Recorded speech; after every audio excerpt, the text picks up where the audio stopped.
and co-inventor of the virtual gym technology that engages the nervous system and the brain in simulated effortless physical activity to treat obesity, diabetes, non-alcoholic fatty liver, and multiple sclerosis. She is also a recognized and honored member of Facebook. So we would like to invite Dr. Xanya Sofra for the first talk. Plenary talk, new methodologies for rejuvenation, skin disorder, and hair growth. Please welcome Dr. Xanya Sofra. Thank you very much. And I'm sorry for the delay. We had some technical difficulties. We're going to be talking about different modalities for skin repair and for hair growth. And let's talk about hair loss. Actually, hair loss is associated to metabolism. So if you have some metabolic problem, there may be hair loss that starts after that. Now, another aspect of it is the zinc deficiency. So there's a lot of studies that show when you have a zinc deficiency, then there is hair loss. Another one, zinc deficiency and B12 deficiency. So basically vitamins, we're not getting enough vitamins in our nutrition, and as a result of that, we have the hair loss. So patients with hair loss have lower values of post-operatively and pre of the zinc and B12. Biotin deficiency is also another nutrient. There's a lot of nutrients, but this is just some of the studies that I gathered that show the nutrition is very much associated. Nutrition, lifestyle is always at the forefront of anti-aging for all types of problems that we can encounter. Now, women, 6 month supplementation with omega-3 and 6 showed, and antioxidants, showed an improvement in the percentage of telogen, percentage of the proportion of miniature anagen hair. Another problem is what? Inflammation. Inflammation is why we age, inflammation is why we get different diseases. That's the basis. And you see that a lot of studies now are looking both in males and females and underlying inflammation, and they attribute the hair loss to the underlying inflammation. Association of inflammation with progression of hair loss in women with fibrosing and alopecia is also, there's a lot of studies, and all of them come down to the same two conclusions: metabolism, lack of nutritional elements, and inflammation. And you have now patients with inflammatory bowel disease also are going to show hair loss. Any inflammatory disorder, you're going to see hair loss. So again, inflammation comes forefront. Now, there are several reports. I know you're using a lot of radio frequency. There is a lot of reports that are associating radio frequency with inflammation. I have some references there that can show you. You can go and look them up. I can send you the references if you're interested. Now, is there a role of radio frequency for hair? Yes, there is. It's to extract hair, to get rid of unwanted hair. So you can use radio frequency. It's very useful in basically hair removal. And in that area, it's very good.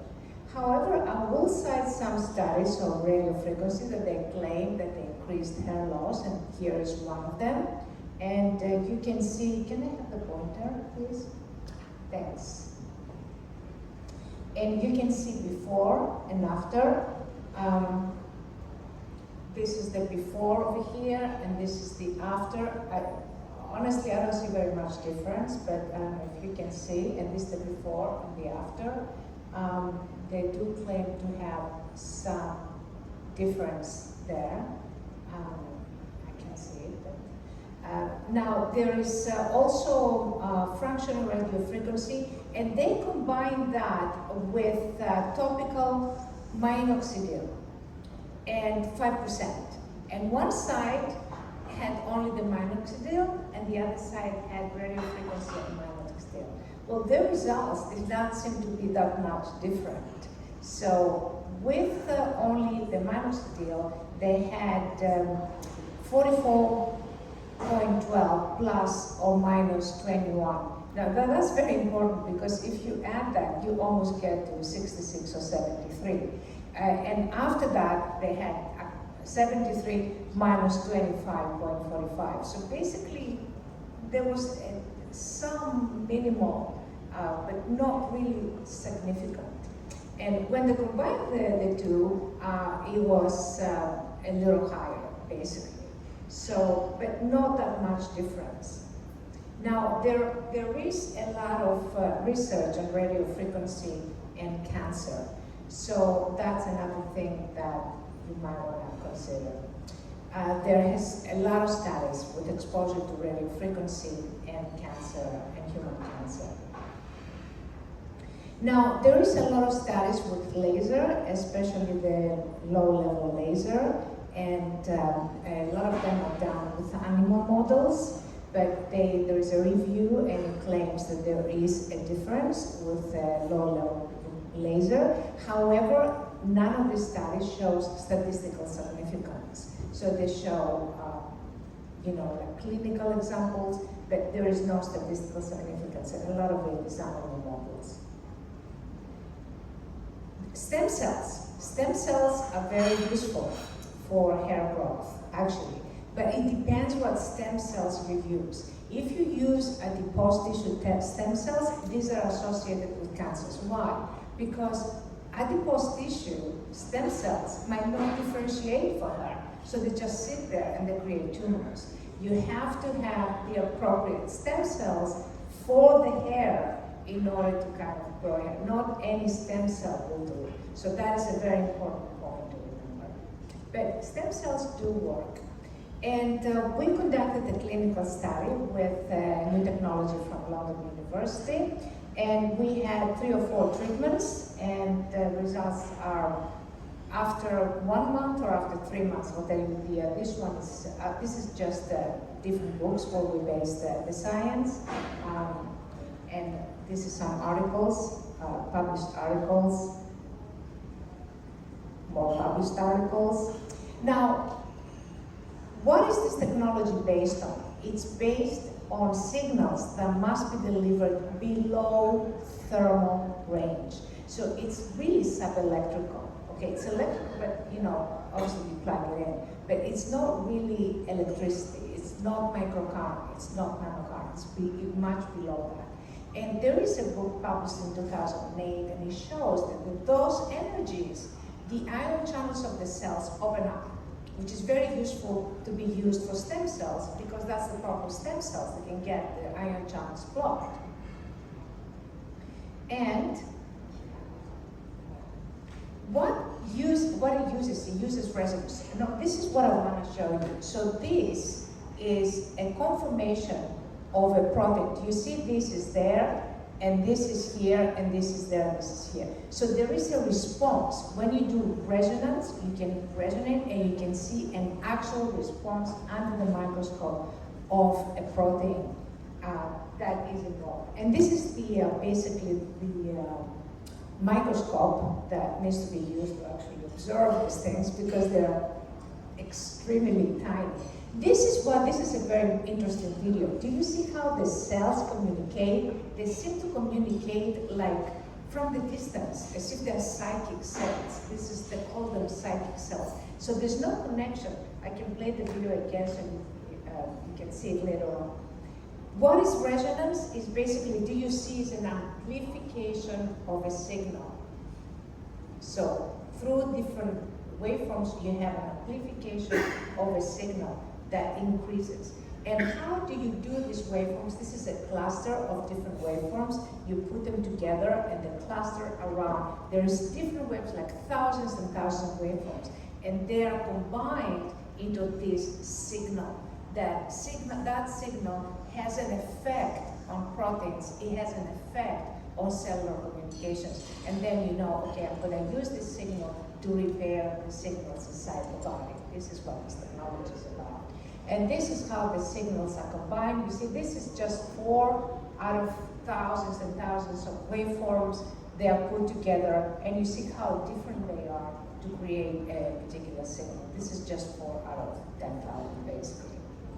And this research is now concentrated with Nobel Prizes, and the how I'm boiling an egg that you like, my friend Lina here, that can really help for cancer treatments, because basically you're refolding proteins. So both skin disorders and hair loss can be reversed by refolding proteins. And how do you do that? There is several techniques, and basically they use one of the techniques is plasma resonance, the one that we're using. And basically you can see a denatured protein that becomes folded. And this is what basically we're doing. And there's a measurement test called the second virial coefficient that you can actually measure whether the proteins are aggregated. That means no good, you know, because they're like garbage, basically. They're mixed up together, they're nothing. They don't do anything, they're dysfunctional. And when the proteins are aggregated, I think this is the answer to your question yesterday. The gentleman that just came, this is the answer to your questions. And this is one treatment. We only did the left side, and you can see it started immediately growing. It was very strange.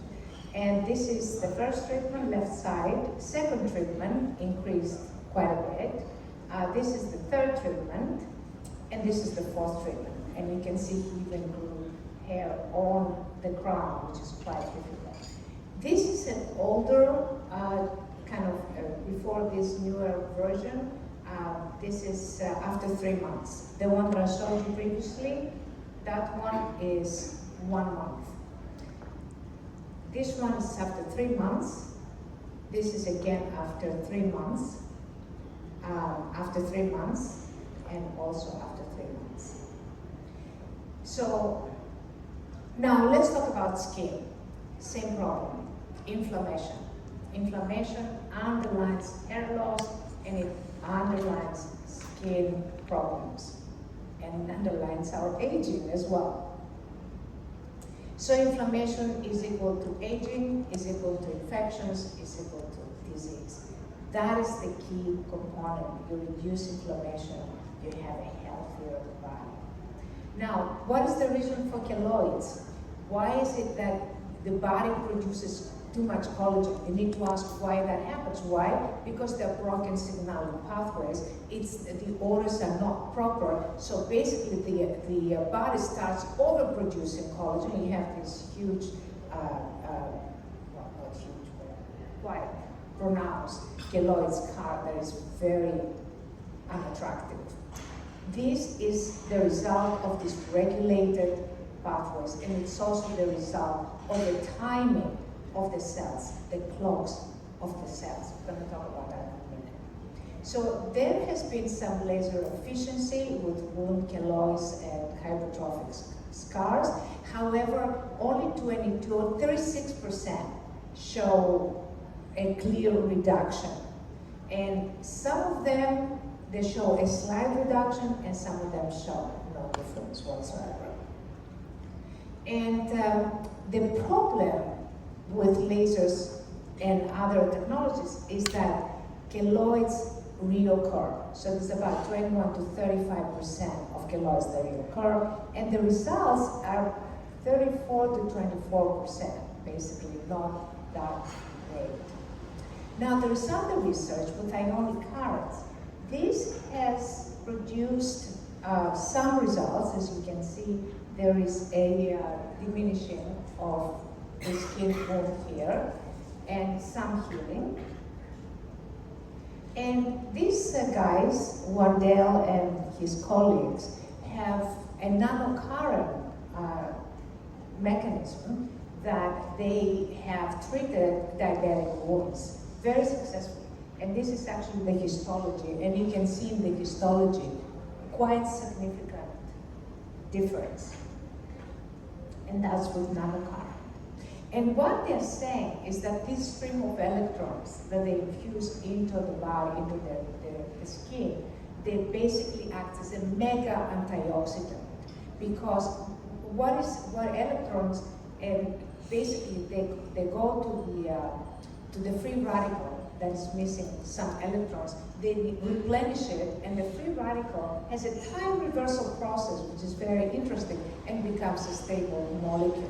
So through this process, you basically reinstate the integrity of the cell. Now, their stem cells have been extremely useful in skin and in wound healing. However, again, you need to be careful. You have to use the right stem cells, because again, the adipose tissue, like we said, could be any stem cell that cannot differentiate. It's just going to sit there and create tumors. So there is, so you have to be careful with the stem cells. You have to use the right ones. You have to use the stem cells that are proper for that particular problem. And because what is promising in vitro might be completely different in vivo. You know, you see it in the tube, fantastic results, you put it in the body, it does nothing. We had this with the nerve growth factor when I was doing my research in London University. This is a study that we did with Dr. Lambe. It's a published study, and this is all hair patients. The first one is a wound, and we use the same technology that I was discussing for the hair. And this is a wound repair. This is from liposuction. This was a necrotic wound, so this is very significant healing. And the other one is cancer wound after the operation. Again, the same concept. Basically, the electrons can enter, can open up ion channels at certain energies, and as the ion channels are open, then you can insert the signals that can form the resonance, that can repair the signal pathways, and basically reinstate the function. So it's a more sophisticated process than nanocurrent that just says that it kind of increases the antioxidant effect of the electrons, which also occurs here. So again, as you can see, look how they're communicating. These are cells, and they're communicating with other cells from the distance, as if without any connections. This is kind of quite astonishing. And this is the studies that we have done that are related to this field. This is another, this is a diabetic wound before and after 8 treatments. That's quite fast. And this is a scar after 10 treatments. Now, what is the problem? The problem is disruption of the signaling pathways, but also a disruption of the circadian rhythms that is followed by this kind of disruption in the signaling pathways.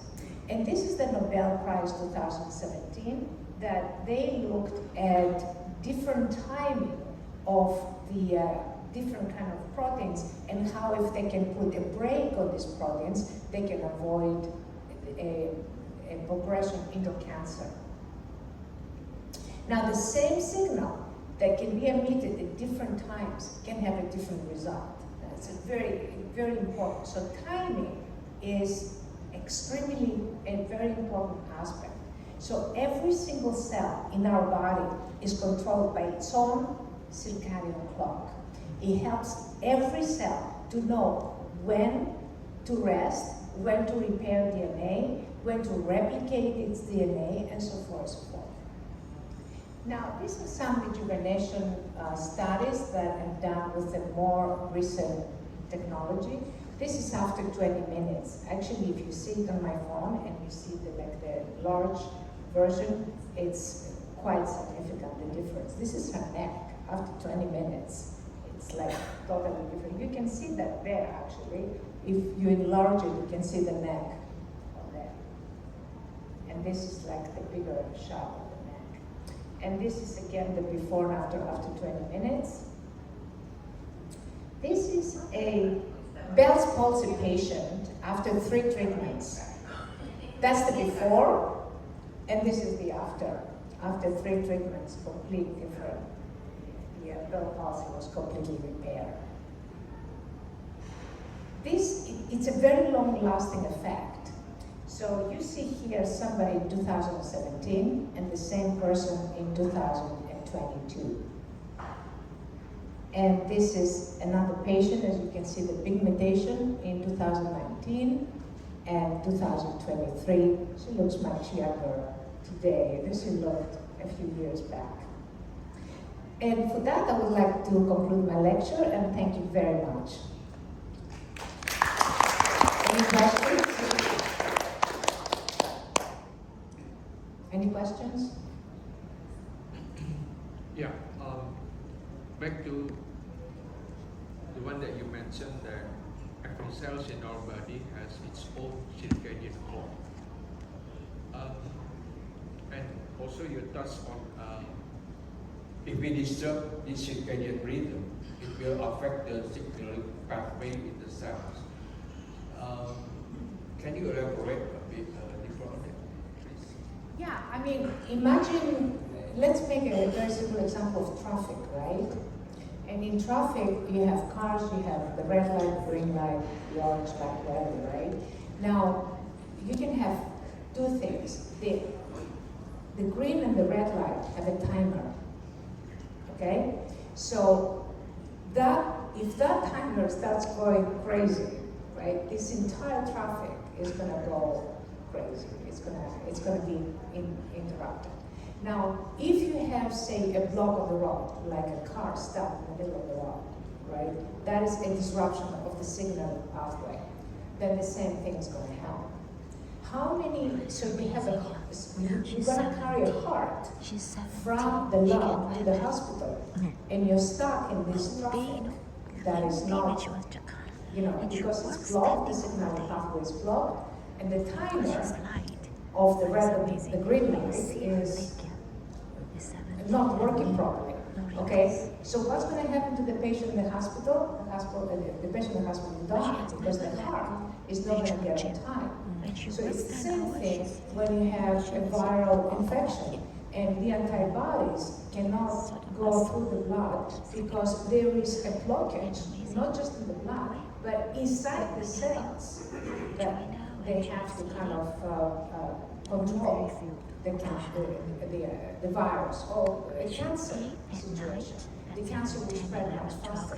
Why? Because that signal pathway is not working properly, and because one signal pathway doesn't work well, everything else is affected. One street is blocked, how many streets are affected?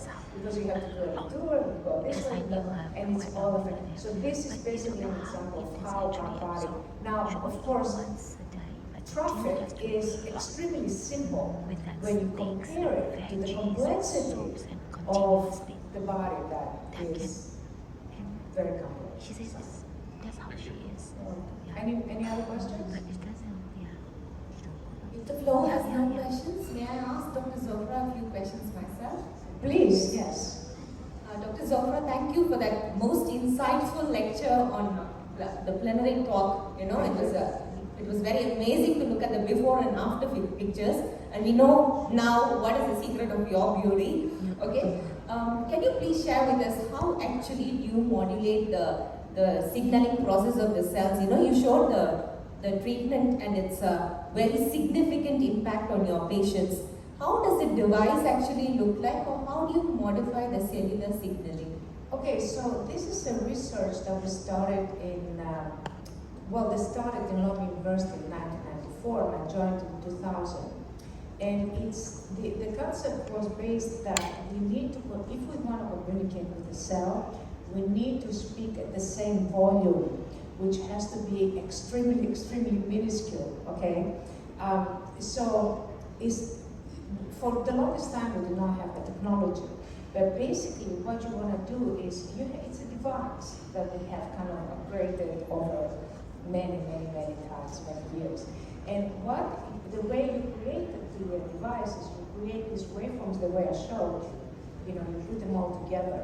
And then you test them on the cell. You see, like you saw under the microscope, how the cells are sort of energized and activated to communicate with each other. When you have waveforms and signals, we call it signals, that can have this effect, then you know that it will start having an effect on the body. And then, of course, you can start testing it clinically, and that's when you start testing the wounds and the hair repair and the skin repair, acne, it works on stretch marks, it works on a lot of different things. And you feel nothing when you have the device on. Why? Because its energy is below thermal. You're not supposed to, if you feel something, that means that the body is reacting. Feeling, sensation that we have is an alarm. And some alarm says this is a good thing coming in, and some alarm says this is a bad thing coming in, and that's the pain. So if the sensation is pleasant, that means it's a good thing coming in. If the sensation is unpleasant or noxious, then that means something is not. That your body does, it's an alarm, it's a negative alarm. So that's anything that causes pain is a negative alarm to the body. Thank you very much. And is there any frequency of treatment you recommend, or does the patient wear it all the time, or I mean, is it at their own volition? You know, they listen to it as much as possible. If they can use how often they can use the device, they can use it as long as they like, because it's basically compatible with the body. It's like No, what do you? How much of frequency? Like you said before, 3 treatments of Bell's palsy and all that for the pigmentation is generally, you know, anti-aging effects. What is the frequency in which you would recommend it? That depends on the individual. Some people have much better results much faster. And again, it depends on the level of inflammation. Metabolism, remember, we said metabolism, inflammation are basically very basic aspects of the body. If you got those done, then everything works faster. So it depends on their lifestyle, it depends if they're stressed out, if they drink, if they smoke, all kinds of things. Thank you very much. You're welcome.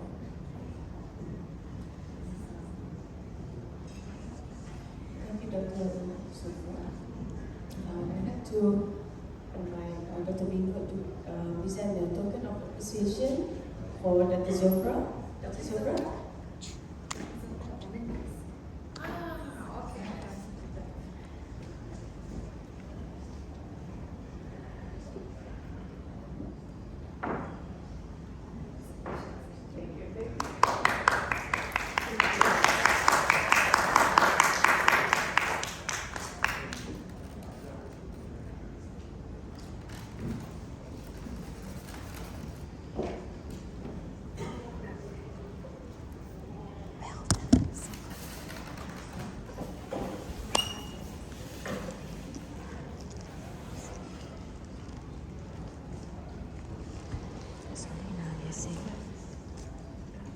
This is my skin. I used to have this type of pigmentation. It's in my skin. So it's lightened out. This is one of them. I only have what's a machine. I don't have anything else. And then I just show you one more. It's my client. I'll show you one of my client.